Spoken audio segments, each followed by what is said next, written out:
ये मनीष सिसोदिया जी के घर से बोल रहे हैं सर? हाँ जी भैया, ये मयूर विहार फेज 3 में एक माँ बेटे हैं जो दोनों घर में पड़े हुए हैं। पहले उनको ऑक्सीजन के लिए तड़प रहे थे, अब वो आईसीयू के लिए तड़प रहे हैं। ऑक्सीजन लेवल जो है उनका 60 से नीचे हो गया। तो कोई मदद मिलेगी आपके यहाँ से? कुछ पूरे दिल्ली में फोन कर दिया कहीं? नहीं सर, ऐसा तो कोई ऐसा वो नहीं है, क्योंकि हॉस्पिटल में आप वो जो दिल्ली कोरोना है तो उसी से हो रहा है कि कहाँ बेड खाली है, कहाँ क्या है। वो तो सब झूठ बोल रहे हैं, उनमें तो कहीं है ही नहीं बेड। वो तो मैं इस बारे में मैं कुछ नहीं, उसी से मॉनिटर हो रहा है सारा। बाकी आप डीएम ईस्ट का नंबर लीजिए आप। किसका नंबर जी? किसका नंबर? डीएम ईस्ट, जो एरिया के मतलब वहाँ के होते हैं ना, तो 22421656। ये नंबर पे तो उन्होंने हाथ खड़े कर दिए भाई साहब। इस इधर तो वो कहते कहीं बैठ नहीं है। फिर आप सत्येंद्र जी के यहाँ बात कर लीजिए, वहाँ का नंबर देता हूँ मैं। सत्येंद्र जैन जी का नंबर? हाँ जी, वो हेल्थ मिनिस्टर वो है, मतलब वहाँ से शायद कुछ हो पाए। तो ये हमने तो वोट तो मुख्यमंत्री को दिया है। बात मत करिए इस समय, वोट की बात मत करके। वोट के तो फिर इनकी लोगों पैसेंजर को इधर उधर लेके जाना, सब कुछ करना, अपनी जिंदगी दांव पे लगा करके काम कर रहे हैं, अपनी जिम्मेदारी निभा रहे हैं। लेकिन जिन्होंने जिम्मेदारी पूरी उठा रखी है पूरी जनता की, अगर नहीं हो सकता है, अगर हमसे नहीं हो सकेगा ना जहां पर, तो हमके पास फैसिलिटी नहीं है। हेलो हेलो हेलो हेलो जी भाई साहब, सत्येंद्र जैन जी के ऑफिस से बोल रहे हैं? जी भाई साहब, आपका ये नंबर दिया है मनीष सिसोदिया जी के ऑफिस से। वो तो नेट में है, अवेलेबल है, किसी देने की जरूरत नहीं है। बताइए, काम बताइए।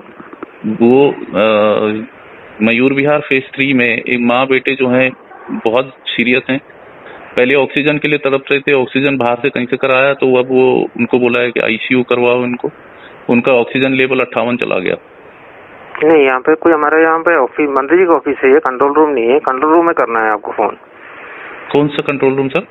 ये कोविड का कंट्रोल रूम है, 2236। उन्होंने तो हाथ खड़े कर दिए ना, वो तो वहाँ से तो कोविड एसडीएम डीएम सबको करंट पोजीशन तो उनको पता है। हमारे यहाँ पे कोई कंट्रोल रूम नहीं है भाई साहब। नहीं, कंट्रोल रूम नहीं, मतलब कोई मदद भी नहीं हो सकती कहीं से? तो आपका नंबर दिया है मनीष सिसोदिया जी, इसका मतलब झूठ बोल रहे हैं, उनका ऑफिस झूठ बोलता है। और नंबर तो मैं बहुत कुछ दे रहा हूँ आपको, नंबर ही दे रहा है। हमारे पास कोई कंट्रोल रूम नहीं है। जैसे जहाँ डेली कोरोना ऐप है, वो डाउनलोड करना है, उसमें देखना है कहाँ पे अवेलेबल है। उस पे ढूंढ रहे हैं, अभी 4 दिन हो गए हैं, 4 दिन से उसी को ढूंढ रहे हैं। यहाँ से और कराला पहुँच गए। तो हमें भी उसी में ढूंढना है। कराला तक ऑक्सीजन के लिए पहुंच गए। वहाँ पर भी ऑक्सीजन लेकर के तब जाकर के वहाँ से ये सब आर्गुमेंट सब ठीक है, सही बोल रहे हैं आप। पैंडेमिक सिचुएशन है, सबको दिक्कत आ रहा है, तो हमारे पास कोई प्रायोरिटी ट्रीटमेंट नहीं है सर। हमारे लिए सब बराबर है, ठीक है? नहीं, सब तो भाई साहब सब तो बराबर है, लेकिन जो सीरियस है उसके लिए कोई आपके पास फैसिलिटी नहीं है। हेलो हेलो हेलो हेलो अरे भैया, फोन क्यों काट दिया? तो आपने नंबर दिया था सत्येंद्र जी, ये स्वास्थ्य मंत्री जी का, वहां से तो हाथ खड़े कर दिए। वो कह रहे हैं कि मनीष सिसोदिया जी को बोलो कि वो वही करेंगे, हमारे पास कुछ नहीं है। तो अब किसके पास जाएं आप बताइए? एक सिंपल सी, आप इंसान तो है ना, या तो हिंदुस्तान में आप भी रह रहे हैं, मैं भी रह रहा हूँ, मैं भी इंसान हूँ। इंसान होकर के भी आप लोग इस चीज को नहीं समझ पा रहे हैं। जो फैसिलिटी पर हमारा अधिकार है, ये मौलिक अधिकार है आम आदमी का हमारा। और मंत्री और मुख्यमंत्री दो बने हुए हैं, शर्म आनी चाहिए इनको कि जनता के हमारे पैसे से ये अपने बच्चों को पाल रहे हैं, अपने मजे मार रहे हैं, और लोग जिन्होंने वोट दिया है वो घर पे मर रहे हैं।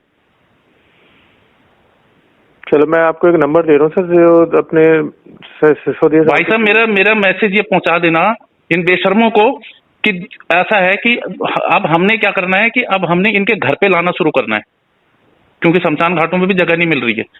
यहीं इनके घरों पे ही हम धरना देंगे, प्रदर्शन करेंगे, और क्या कर सकते हैं? इतनी शर्म तो आनी चाहिए, या तो जिम्मेदारी छोड़ दो ना।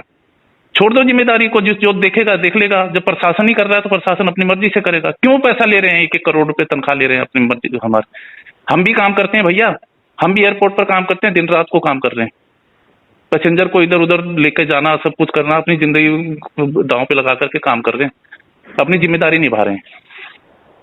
लेकिन जिन्होंने जिम्मेदारी पूरी उठा रखी है पूरी जनता की, अगर नहीं हो सकता है, अगर हमसे नहीं हो सकेगा ना जहां पर, तो हम नौकरी छोड़ देंगे। क्यों नहीं तुम पद को छोड़ रहे हैं भैया? छोड़ो ना, क्यों ड्रामा कर रहे हो ये कि मैं मुख्यमंत्री हूं और मैं उप मुख्यमंत्री हूं? अगर तुम्हारे से 30 किलोमीटर बाई 30 किलोमीटर की गाजियाबाद की 1/3 दिल्ली है ये, इसमें आधी दिल्ली में एनडीएमसी काम कर रही है, बाकी में एमसीडी काम कर रही है। उसके बावजूद भी 2-2 मुख्यमंत्री बैठा रखे हैं ऊपर हमारे सर पे, और फिर भी शर्म नहीं है कि लोग घर में मर रहे हैं। आप भी इंसान हो भैया, आप भी नौकरी करते होगे, मैं भी नौकरी करता हूं, लेकिन इतनी बेशर्मी मैंने जिंदगी में कभी नहीं देखी अपने 50 साल 52 साल की उम्र में, जितनी बेशर्मी आज इस दिल्ली में इन लोगों ने कर रखी है। इतनी बेशर्मी हमने कभी नहीं देखी। इनको बोलो कि शर्म से डूब मरो और छोड़ो इस पद को, छोड़ दो, अपने बच्चे पालो, नहीं तो हमारी बद्दुआएं इतनी लगेंगी कि तुम्हारे बच्चों को तो शमशान तक नसीब नहीं होगा। दिल्ली के मालिक हम हैं, दिल्ली के मालिक ये लोग नहीं है। ये हमारे ऑर्डर को पास करेंगे, मानेंगे, हम दिल्ली चलाएंगे।